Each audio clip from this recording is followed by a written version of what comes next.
राज्य महिला आयोग अध्यक्षा रुपाली चाकणकर यांची पोलीस अधीक्षक कार्यालयाला भेट। महिला सुरक्षा उपाययोजनांचा आढावा।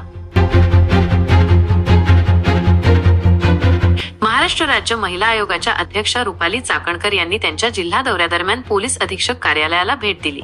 या भेटीत त्यांनी जिल्ह्यातील महिला सुरक्षेसाठी सुरू असलेल्या उपाययोजना, गुन्हेगारी विरोधातील कारवाई तसेच महिलांच्या तक्रारींच्या निवारणासाठी उपलब्ध असलेल्या सुविधांचा आढावा घेतला। तसेच त्यांनी शहर पोलीस ठाण्यातील महिला समुपदेशन केंद्राचे उद्घाटन केले आणि तेथील महिला तक्रारदारांच्या समस्या ऐकून त्यांना मार्गदर्शन केले। चाकणकर यांनी जिल्हा पोलीस अधीक्षक कार्यालयातील भरोसा सेलला भेट दिली, जिथे त्यांनी समेट झालेल्या 2 जोडप्यांचा सत्कार करून त्यांना शुभेच्छा दिल्या। भरोसा सेलमध्ये कार्यरत महिला अधिकारी व कर्मचाऱ्यांची विचारपूस करून त्यांना योग्य सूचनाही दिल्या। नंदुरबार जिल्ह्याच्या जिल्हाधिकारी मिताली सेठी, जिल्हा पोलीस अधीक्षक श्रवण दत्त एस तसेच अपर पोलीस अधीक्षक आशित कांबळे यांच्या उपस्थितीत संवाद हॉलमध्ये आढावा बैठक आयोजित करण्यात आली होती।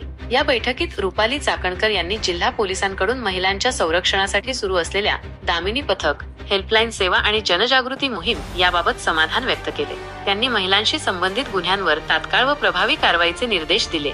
या कार्यक्रमावेळी जिल्ह्यात महिला सुरक्षेच्या संदर्भात उत्कृष्ट कामगिरी करणाऱ्या दामिनी पथकातील महिला हवालदार ज्योती पाटील आणि मिसिंग सेल येथे कर्तव्य बजावत असलेले पोलीस उपनिरीक्षक भगवान धात्रक यांचा सत्कार करण्यात आला।